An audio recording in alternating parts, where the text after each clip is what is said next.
श्री शिवाय नमस्तोभ्यम। हम सभी को पता है 8 मार्च को महाशिवरात्रि का दिन है। तो आप सभी दोस्तों को मेरी तरफ से यानी कि शिव उपाय विद ऋचा फैमिली की तरफ से ढेरों शुभकामनाएं, आपको भी आपके परिवार को भी। ठीक है, चलिए महादेव की कृपा आप सब पर हमेशा बनी रहे। जैसा कि हम सभी को पता है कि हर बार गुरुजी ये जो महाशिवरात्रि पड़ती है उस महाशिवरात्रि पर पूजन करवाते हैं। लेकिन हुआ क्या था कि पिछली बार गुरुजी ने पूजन नहीं करवा पाया था किसी भी कारणवश, तो इस बार हो सकता है वो इस पूजन को करवाएं। तो आप लोगों को ना सब कुछ पहले से ही बिल्कुल प्रिपेयर करके रखना है, अपनी तैयारी को पूरा रखना है, क्योंकि महाशिवरात्रि जो है बहुत ही महत्वपूर्ण भूमिका निभाती है। महाशिवरात्रि में जो है ना, जो भी पूजन करता है उसकी सभी इच्छाएं पूरी होती हैं, तो इसलिए इस पूजन को किया जाता है। ये पूजन लगभग 1 से 1.5 घंटे का होता है। तो इसके पूजन में क्या सामग्री कैसे रखनी है ये सभी हम इस वीडियो के माध्यम से जानेंगे। तो चलिए आगे बढ़ते हैं इस वीडियो में। देखिएगा, जो भी जानकारी इस वीडियो में दी जा रही है वो सारी ही हम आपको पूज्य गुरुदेव की कथा से सुनकर ही बता रहे हैं। ठीक है, अगर आप गुरु जी को फॉलो करते हैं तो आपने कथा में सुना ही होगा कि ये जो महाशिवरात्रि का पूजन होता है वो आपका पार्थिव शिवलिंग से होता है। किससे होता है? पार्थिव शिवलिंग से। तो पार्थिव शिवलिंग आपको घर पर ही बनानी होती है, छोटी सी शिवलिंग बनानी होती है। आपको इसका निर्माण कैसे करना है, पूजन कैसे करना है, किस समय करना है, ये सारा हम यहाँ पर बताने वाले हैं। तो देखिए, निर्माण के लिए आपको क्या करना है, मिट्टी जो आपको लेनी है, हो सके तो मिट्टी आप बेलपत्र के वृक्ष के नीचे की लें। अगर आपको संभव हो सके तो आप बेलपत्र के जो वृक्ष लगे होते हैं ना उनके नीचे की मिट्टी ले लें। अगर आपको नहीं मिलती है तो कोई बात नहीं, अपने घर में अगर आपके कोई गमला लगा है जिसमें आप पौधे लगाते हैं तो उस गमले की भी आप मिट्टी ले सकते हैं। इसके बाद इसमें आपको एक नया उपाय है वो करना है। आपको काली मिर्च लेनी है। काली मिर्च को आपको पीस लेना है, पीस कर आपको इसी मिट्टी में मिला देना है। क्या करना है? काली मिर्च पीसकर इसी मिट्टी में मिला देना है। तो इससे ना इसका प्रभाव जो होता है ना बढ़ जाता है। ठीक है, तो देखिए शिवलिंग जो आपको बनानी है, वो मिट्टी की जो शिवलिंग आप बनाएंगे वो किस टाइम तक बनानी है? तो शिवलिंग आपको सुबह ही बनानी है, 12 बजे से पहले आपकी शिवलिंग बन जानी चाहिए। लेकिन आपको पूजन जो है वो शाम को प्रदोष काल में किया जाएगा। कब किया जाएगा? प्रदोष काल में। तो चलिए, आप लोग आई होप तैयार होंगे। तो आप लोग कापी और पेन को लेकर बैठिए। हम यहाँ पर आपको सामग्री बताते हैं, क्या सामग्री कितनी और किस मात्रा में लेनी है। तो देखिए, सबसे पहले आपको स्क्रीन पर दिखाई दे रहे हैं, क्या चीज़ दिखाई दे रहे हैं? गेहूँ। गेहूँ तो सभी के यहाँ पर मिल जाता है। तो आपको गेहूँ लेना है। गेहूँ के कितने दाने लेने हैं? तो आपको संख्या में 108 दाने लेने हैं। गेहूँ के कितने दाने लेने हैं? 108। ठीक है, इसके बाद नेक्स्ट चीज़ हम देखते हैं। अगली सामग्री में हमारा आता है इत्र। इत्र ही लेना है, जैसा कि आपको यहाँ पर दिखाया जाना पिक में जो दिखाया जा रहा है ये इत्र है। ठीक है, आपको स्प्रे वाला इत्र नहीं लेना। स्प्रे वाला परफ्यूम बिल्कुल मत लीजिए, क्योंकि बहुत से लोगों ने पिछली बार स्प्रे वाला परफ्यूम यूज़ किया था। भगवान भोलेनाथ को जो इत्र लगता है वो इस प्रकार का इत्र लगता है। स्प्रे वाला इत्र भगवान को नहीं लगता है। ठीक है, चलिए हो गई आपकी। नेक्स्ट चीज़ देखते हैं। अगली चीज़ आपको लेनी है समी पत्र। समी पत्र आपको ओड संख्या में लेने हैं। ओड संख्या क्या है? जैसे कि आपकी 9 हो गई, 11 हो गए, 5 हो गए। अगर आपको मतलब नहीं मिल पाते हैं, ज़्यादा नहीं मिल पाते हैं, तो आप 5 ले लीजिए। अगर हो सकता है तो 9 ले लीजिए, नहीं तो 11 ले लीजिए। ठीक है, समी पत्र लेने हैं। समी पत्र के बाद आपको क्या लेना है? अगली चीज़ आप की आती है बेलपत्र। बेलपत्र तो भगवान भोलेनाथ की हर तरह से पूजा में चढ़ाए ही जाते हैं। तो बेलपत्रों की संख्या आपको कितनी रखनी है? तो बेलपत्रों की संख्या आपकी 21 होनी चाहिए। कितनी होनी चाहिए? 21 बेलपत्र आपको लेने हैं। बेलपत्र आपको ध्यान रहे कहीं से भी कटे पिटे नहीं होने चाहिए, क्योंकि कटी हुई चीज़ भगवान भोलेनाथ को नहीं चढ़ाई जाती, ना तो टूटी हुई ना ही कटी फटी। ठीक है, चलिए नेक्स्ट चीज़ आपको क्या लेनी है? अगली चीज़ आपकी है दूर्वा।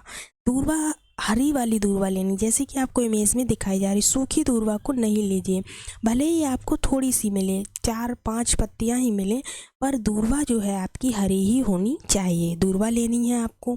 उसके बाद नेक्स्ट चीज़ आपको क्या लेनी है? हरी मूंग। हरी मूंग की दाल नहीं लेनी, हरी मूंग के दाने लेने। दाल नहीं रखना है, सजे वाले दाने रखने हैं। ठीक है, हरी मूंग रखनी है।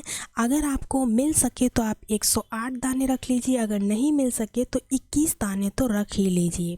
हरी मूंग के 21 दाने। ठीक है, उसके बाद आपको नेक्स्ट चीज़ क्या रखनी है? अगली चीज़ देखिए, ये इमेज में क्या है सभी जानते होंगे। ये इमेज में क्या दिखाया जा रहा है, जनेऊ। तो जनेऊ आपको संख्या में 2 रखने हैं, जैसा कि इमेज में दिखाया जा रहा है।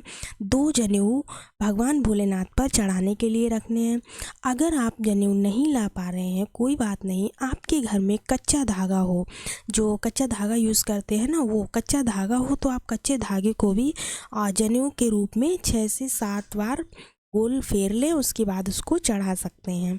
ठीक है, जनेऊ चढ़ाने के बाद आपकी अगली चीज़ क्या आती है, तो अगली चीज़ आपकी लाल चंदन। लाल चंदन आपको भगवान भोलेनाथ को चढ़ता है, वो वाला लाल चंदन आपको रखना है। उसके बाद आपको नेक्स्ट क्या रखना है, पीला चंदन। हो सके तो लकड़ी का घिस कर रख लीजिए, अगर घिस सकते हैं, नहीं घिस सकते हैं तो मार्केट में जो पीला चंदन अवेलेबल होता है वो वाला आपको पीला चंदन रख लेना है। देखिए वक्तों, पिछली बार कुछ चीज़ें छूट गई थी, इसलिए आपको इस वीडियो में हम ये सारी सामग्री बता रहे हैं। अब जब आप बार बार पूजन कर रहे हैं तो आपको ना अधिकतर सामग्रियां तो आपके घर से ही मिल जाएंगी। एक आध सामग्री जो आपके पास ना हो वो आप मार्केट से ले सकते हैं। ठीक है, उसके बाद आपको क्या लेना है, घी लेना है। शुद्ध घी जो आता है ना, गाय का घी मिल जाए बहुत अच्छी बात है। अगर गाय का नहीं मिल रहा है तो आप कोई भी शुद्ध देसी घी यूज़ कर सकते है। उसके बाद आपको क्या करना है, धतूरा लेना है। धतूरा भी आपको संख्या में 2 ही लेने हैं, जैसा कि इमेज में दिखाया जा रहा है। 2 धतूरे आपको लेने हैं। आजकल धतूरे मिल भी जाएंगे थोड़े बहुत, तो आपको 2 धतूरे तो लेने ही हैं। ठीक है, उसके बाद आपको नेक्स्ट चीज़ क्या लेनी है, देखते हैं। अगली चीज़ आपको लेनी है शहद। शहद आपको किस में लेने हैं, कटोरी, कटोरी नहीं तो आप ऐसा कीजिए, आप दोने रख लीजिए। छोटे छोटे जो दोने आते हैं ना मार्केट में, कटोरी वाले भी दोने आते हैं, वैसे भी दोने आते हैं, तो दोने आप रख लीजिए, सबसे इजी रहेगा। हर दोने में आपको किसी में गेहूँ, किसी में दाल, किसी में चावल, इस तरह से आप रख लीजिए पूजा वाले स्थान पर, तो आपको ना कोई भी चीज़ उठाने में दिक्कत नहीं होगी। अगर आप डिब्बी में रखते हैं ना, तो डिब्बी बार बार खोलो, बार बार बंद करो, दिक्कत देता है, और थाली में इतना सारा सामान आ नहीं पाएगा। तो आप लोगों को दोना रख लेना चाहिए, दोने में सारी चीज़ें आ जाएंगी। तो आपको थोड़ा सा शहद लेना है। क्या लेना है, शहद। शहद से भगवान का अभिषेक होता है। उसके बाद आपको क्या लेना है, नेक्स्ट चीज़, कमल गट्टा। देखिए पूजा कर रहे हैं तो जाहिर सी बात है कि धन संपदा भी चाहिए होगी, तो धन संपदा के लिए हमको कमल गट्टा महादेव पर चढ़ाना है। क्या चढ़ाना है, कमल गट्टा जो होता है ना काले कलर का, मार्केट में हर दुकान पर अधिकतर मिल जाता है, जो परचून की दुकान होती है ना वहाँ पर। तो आपको कमल गट्टा लेना है। कमल गट्टा अगर आप ले सकते हो संख्या में 108 लीजिए, वरना आप 11, 21, 51 इस तरह से रख सकते हैं। उसके बाद आपको नेक्स्ट चीज़ क्या लेनी है, अगली चीज़ आपकी जो है वो यहाँ पर क्या लेनी है, चलिए नेक्स्ट चीज़ जो आपकी, वो आपको फूल लेने। देखिए हमने यहाँ पर आपको 4 तरह के फूल लगाए हैं। आपको जितने भी प्रकार के फूल मिल सकें आप ले सकते, ज़रूरी नहीं है कि एक तरह के ही फूल चढ़ाएं। भगवान भोलेनाथ को वैसे तो पीला कनेर बहुत पसंद होता है, लेकिन पीला कनेर मिल जाए तो अच्छी बात है, ना मिल पाए तो आप किसी भी तरह के फूलों को लेकर चढ़ा सकते हैं। उसके बाद देखिएगा, अगर आपको ज़्यादा संख्या में फूल मिल जाए तो आप इनकी माला बना लीजिए। अगर ज़्यादा संख्या में नहीं मिलते हैं तो आप ऐसे ही रख सकते हैं। ठीक है, उसके बाद नेक्स्ट चीज़ आपको क्या रखनी है, जैसा कि आपको इमेज में दिखाई दे रहा है, श्रीफल, जिसको कि नारियल बोलते हैं। नारियल जो है भगवान भोलेनाथ की पूजा में ज़रूर चढ़ता है। पिछली बार हुआ क्या था कि गुरुदेव ने नारियल बताना अपनी सामग्री में भूल गए थे। उसके बाद जब उन्होंने पूजन करवाया तो उन्होंने तो नारियल चढ़ा लिया, हम लोग ऐसे ही बैठे रहे। तो इसलिए मैंने सोचा कि इस बार ना आपको पहले से ही बता देती हूँ कि नारियल ज़रूर रखिएगा। नारियल होना कौन सा चाहिए, जूट वाला। जूट वाला जो नारियल आता है ना वो। पिछली बार बहुत से लोगों ने गोला रख लिया था, गोला नहीं रखना है। ठीक है, उसके बाद आपको नेक्स्ट चीज़ क्या रखनी है, नेक्स्ट आपका चावल, जो कि महत्वपूर्ण भूमिका निभाते हैं पूजा में। चावल आपको रखने हैं, 108 नहीं रखने हैं यहाँ पर, आप जितने ज़्यादा से ज़्यादा चावल रख सकते हैं उतने रखिएगा। पर ध्यान रहे कि चावल बिल्कुल भी टूटा हुआ नहीं होना चाहिए, फ्रेश चावल होना चाहिए। चावल को ना आप एक दोने में रख लीजिए, जिससे कि ज़्यादा मात्रा में रख सकें। ठीक है, उसके बाद आपको क्या रखना है, नेक्स्ट चीज़ आपकी है तिल। काला तिल जो होता है ना, काला तिल आपको रखना है। उसके बाद आपका आता है पंच मेवा, यानी कि आप मान लीजिए जिसको पंचामृत बोलते हैं ना, पंचामृत आपको रखना है। तो पंचामृत जो है वो किस किस चीज़ से मिलकर बनता है सभी को पता होगा। देखिए आपका दूध हो गया, दूध के बाद आपका चीनी हो गया, घी हो गया शुद्ध, शहद हो गया और फिर दही हो गया। इनको अलग अलग मात्रा में रख लीजिए। फिर जब पूजन करें ना तो उनको मिक्स करके चढ़ाना है, ठीक है। तो आपके पंचामृत हो गया। पंचामृत के बाद आपकी क्या चीज़ आती है, देखिए दीपक। तो आपको मिट्टी के दीपक रख लीजिए या आप आटे के बना लें तो ज़्यादा अच्छा है। मिट्टी के रख लीजिए। 2 दीपक आपको रखने हैं। कितने रखने हैं, 2 दीपक। दोनों ही गोल बत्ती के होने चाहिए। इसमें लंबी बत्ती का दिखाया गया है। इस तरह की लंबी बत्ती का दीपक नहीं बल्कि गोल बत्ती का दीपक आपको रख लेना है। उसके बाद आपको क्या करना, अब आप सोच रहे होंगे 2 दीपक क्यों बता रहे हैं, तो देखिए एक दीपक तो पहले ही जल जाएगा, दूसरा दीपक आपको लास्ट में आरती के लिए चाहिए होता है, ठीक है। नेक्स्ट चीज़ आपकी है मेहंदी। मेहंदी देखिएगा हमने यहाँ पर 2 प्रकार की ली है। कोन वाली मेहंदी है, दूसरी आपकी पत्ते वाली मेहंदी है। जहाँ तक संभव हो सके तो आपको पत्ते वाली मेहंदी ही रखनी है। अगर नहीं मिल रही है किसी भी कारणवश तो आप कोन वाली मेहंदी रख सकते हैं, ठीक है। चलिए अगली चीज़ हमारी क्या आती है, धूप। सुगंध के लिए आपको धूप ज़रूर रखनी है। धूप हमारी पूजा में ज़रूर लगानी चाहिए। उसके बाद आपकी आती हैं मिठाइयाँ। मिठाइयाँ आप हो सके तो 5 प्रकार की मिठाइयाँ ले लीजिए। अगर 5 प्रकार की नहीं है कोई बात नहीं, एक ही मिठाई के 5 पीस रख लीजिए, ठीक है। लेकिन संख्या में 5 ही होने चाहिए। मिठाई रख लेनी है। मिठाई के बाद आपके फल आते हैं। फल जो आप लेने चाहें तो फलों को ध्यान रहे देख लें। फल बिल्कुल भी कटे पिटे फटे नहीं होने चाहिए, दाग दगीले वाले नहीं होने चाहिए, क्योंकि भगवान को जो भी फल आप चढ़ाएंगे वो एकदम अच्छा फ्रेश होना चाहिए, ठीक है। फल ले लेना है। इसके अलावा आपको कोई भी अदर सामग्री नहीं लेनी है।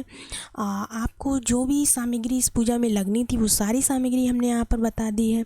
इन सभी सामग्री को लेकर आप जैसे पूजन किया था आपने पिछली बार, ठीक उसी तरह से आपको पूजन करना है। अगर आप लोगों को नहीं पता है कि पूजन कैसे करना है तो आप लोग कमेंट्स बॉक्स में कमेंट कीजिए, तो हम आपको उसकी भी एक सेपरेट वीडियो बना देंगे। इसीलिए हम इस वीडियो को इतने पहले से डाल रहे हैं कि जिन भी भक्तों को नहीं पता है उनके लिए हम यहाँ पर दोबारा से वीडियो डाल देंगे। चलिए उम्मीद करते हैं आपको वीडियो में सारी चीज़ें समझ आई होंगी। अगर नहीं समझ आई हैं तो आप कमेंट्स बॉक्स में कमेंट कीजिए, हम आपको आपका रिप्लाई ज़रूर देंगे। और हाँ, हमें आप फेसबुक पेज, इंस्टाग्राम आईडी पर भी फॉलो कर सकते हैं। चलिए मिलते हैं आपको नेक्स्ट वीडियो में गुरुजी के नए उपाय के साथ। तब तक के लिए श्री शिवाय नमस्तोभ्याम। हर हर महादेव।